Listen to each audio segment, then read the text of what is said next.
Assalamualaikum warahmatullahi wabarakatuh. Terima kasih kepada Almas sudah bersedia untuk diwawancarai tentang alerginya. Hmm, apakah punya riwayat alergi lain sebelumnya? Hmm, Kalau riwayat alergi lain mungkin eh, selain alergi bulu kucing ya itu biasanya sih debu sih yang paling signifikan dan dingin gitu. Cuma kalau terlalu separah kucing dan debu. Oke. Kalau anggota keluarga lain punya riwayat alergi atau asma gitu? Dari keluarga ayah sih dia punya kebanyakan keluarga ayah itu punya asma dan juga alergi. Kayak kulit juga eksim gitu juga ada gitu. Oh, oke.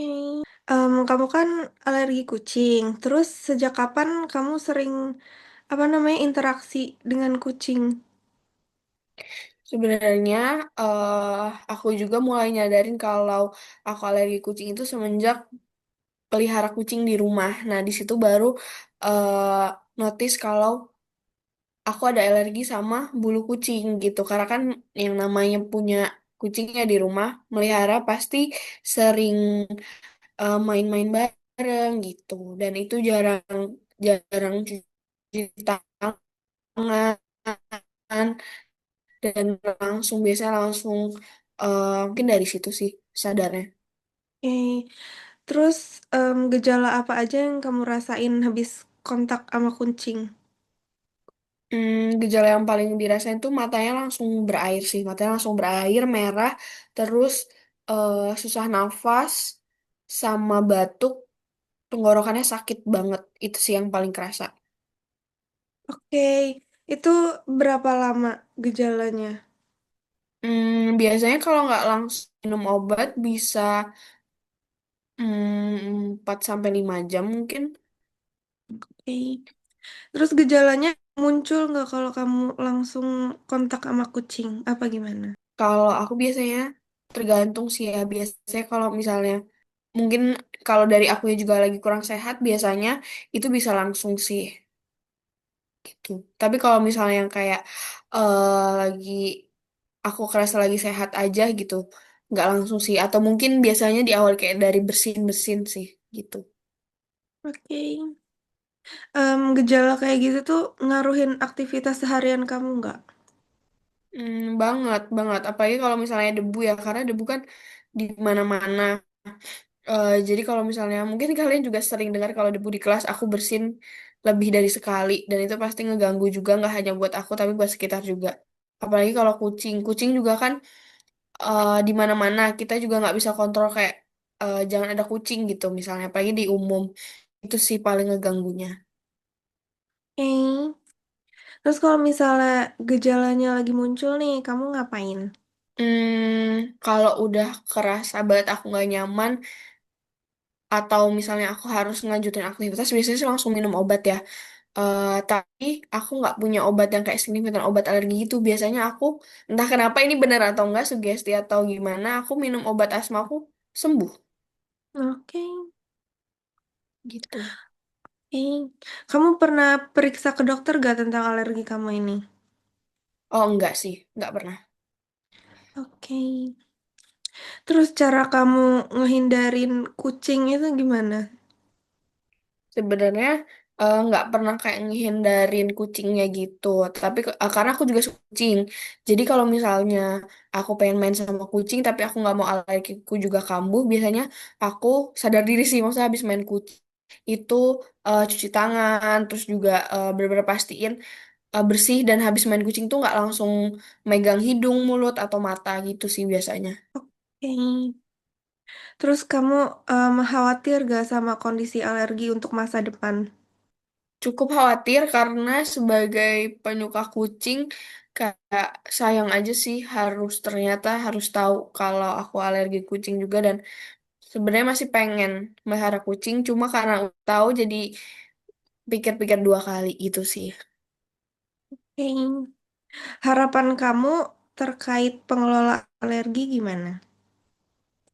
Semoga. aku bisa lebih sadar diri sih, nggak denial kayak enggak deh, nggak alergi kucing gitu. Kadang masih kayak gitu juga soalnya akhirnya nggak sadar diri kalau dan suka lupa juga kalau habis main kucing tuh nggak langsung cuci tangan gitu. Masih kayak enggak gitu. Harapannya lebih inget aja sih, lebih Hmm, sadar diri juga. Oke, terima kasih banyak Alma sudah mau diwawancara. Sama-sama, terima kasih. Terima kasih. Assalamualaikum warahmatullahi wabarakatuh. Perkenalkan kami dari kelompok 1 yang beranggotakan Alam Akiela Prawira dengan NIM 236130004, Alia Nur Aida dengan NIM 236130045, Alma Rizda Nadia Legistris Svetlana dengan NIM 236130052, saya sendiri Aisaria Ardila dengan NIM 236130076, Anela Harsa Pawas dengan NIM 236130090, Aisyah Sahada Najmi Syah dengan NIM 236130097, dan Amara Safia Putri Safi dengan NIM 236130099.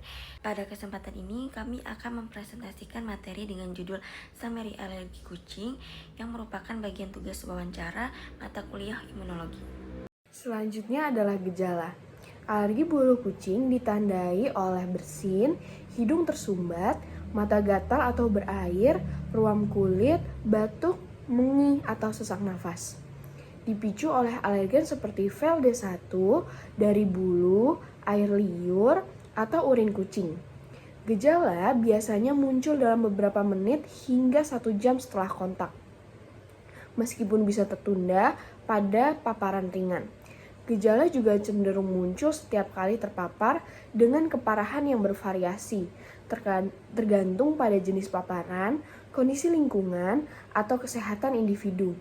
Dampak gejala pada aktivitas juga dapat mengganggu produktivitas, tidur, aktivitas fisik, atau interaksi sosial, terutama pada kasus berat. Selanjutnya adalah mekanisme konsep hipersensitivitas dari alergi kucing. Tahapan pertama adalah paparan pertama terhadap alergen atau sensitisasi. Alergen dari kucing seperti FPLD1, FPLD4, dan lainnya terutama dari air liur, kulit, atau bulu kucing terhirup oleh manusia. APC seperti dendritic cell menangkap alergen dan memprosesnya. Alergen disajikan pada sel T naif melalui kompleks MHC2 yang menyebabkan diferensiasi ke sel T helper 2 atau TH2. Tahapan selanjutnya adalah produksi IgE spesifik. Sel TH2 menghasilkan sitokin IL4, IL5, IL13 yang merangsang sel B untuk berubah menjadi plasma sel. Plasma sel menghasilkan IgE spesifik terhadap alergen, contohnya FVLD1. IgE ini akan berikatan dengan reseptor Fc-epsilon-Ri di permukaan sel mast dan basofil, menciptakan keadaan sensitisasi. Tahapan selanjutnya adalah yang terakhir, paparan ulang terhadap alergen. Alergen mengikat IgE yang sudah ada di permukaan sel. Mast cross-linking terjadi, menyebabkan aktivasi dan degranulasi sel mast, melepaskan mediator inflamasi, yaitu histamin, prostaglandin, leukotrien, dan lain-lain, yang menimbulkan gejala klinis alergis, rinitis, asma, urtikaria, eksim, hingga shock anafilaktik. Yang selanjutnya ada deskripsi perjalanan narasumber. Yang pertama ada jenis paparan. Narasumber mengalami kontak langsung dengan kucing seperti menyentuh dan memeluk. Gejala biasanya muncul setelah paparan langsung. Yang kedua ada frekuensi paparan. Gejala alergi bisa muncul setiap kali terpapar, terutama saat kondisi tubuh sedang tidak fit. Reaksi bisa langsung muncul atau beberapa jam setelah kontak. Yang ketiga adalah lingkungan paparan. Lama paparan. Paparan sering terjadi di lingkungan rumah, terutama saat berada di dekat kucing dalam satu ruangan. Jika tidak langsung minum obat, gejala dapat berlangsung hingga 5 jam. Yang terakhir adalah kondisi saat paparan. Gejala muncul saat kontak langsung. Saat gejala muncul, narasumber biasanya akan langsung minum obat asma dan gejala akan mereda. Selanjutnya yaitu faktor resiko. Yang pertama yaitu sensitisasi terhadap VLD1. Individu yang sensitif terhadap VLD1 akan jauh lebih mudah mengalami gejala alergi. Yang kedua yaitu jenis kelamin kucing. Kucing jantan utuh lebih banyak menghasilkan VLD1 dibandingkan kucing betina ataupun kucing jantan yang telah dikebiri. Yang ketiga yaitu lingkungan dalam ruangan. VLD1 dapat bertahan lama di udara maupun di permukaan. Yang keempat yaitu faktor genetik dan predisposisi atopi. Riwayat keluarga, alergi meningkatkan resiko. Alergi lain juga bisa meningkatkan sensitisasi terhadap VLD-1. Yang kelima yaitu polusi dan iritan lingkungan. Asap rokok dan polusi memperburuk reaksi alergi terhadap VLD-1. Yang keenam atau yang terakhir yaitu tingkat paparan VLD-1. Lingkungan dengan banyak kucing atau ventilasi yang buruk cenderung memiliki paparan VLD-1 yang tinggi. Selanjutnya yaitu penanganan pencegahan. Yang pertama, hindari kontak langsung dengan kucing. Kemudian membersihkan lingkungan secara rutin seperti membersihkan rumah secara rutin dan penggunaan HEPA filter. Kemudian konsumsi obat jika tanda alergi sudah muncul seperti obat antihistamin. Obat ini dapat mengurangi atau menghalangi efek histamin terhadap tubuh dengan cara memblokir reseptor histamin. Contoh obatnya yaitu seperti cetirizine. Kemudian dekongestan merupakan stimulan reseptor alpha-1 adrenergik yang bekerja dengan mengurangi sekresi dan membengkakkan membran mukosa pada hidung sehingga membuka sumbatan pada hidung. Contohnya seperti ephedrine.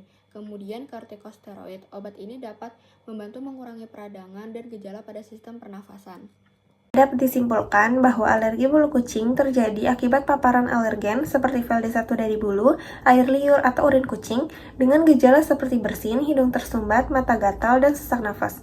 Reaksi ini dipicu oleh sistem imun yang terlalu sensitif, dimulai sejak paparan pertama dan berlanjut saat terpapar kembali. Resiko alergi dipengaruhi oleh sensitivitas terhadap VLD-1, kondisi kucing, lingkungan, genetik, dan paparan polusi. Penanganannya meliputi menghindari paparan, menjaga kebersihan, serta penggunaan obat seperti antihistamin, dekongestan, dan kortikosteroid. Sekian presentasi dari kelompok kami, kurang lebihnya mohon maaf. Assalamualaikum warahmatullahi wabarakatuh.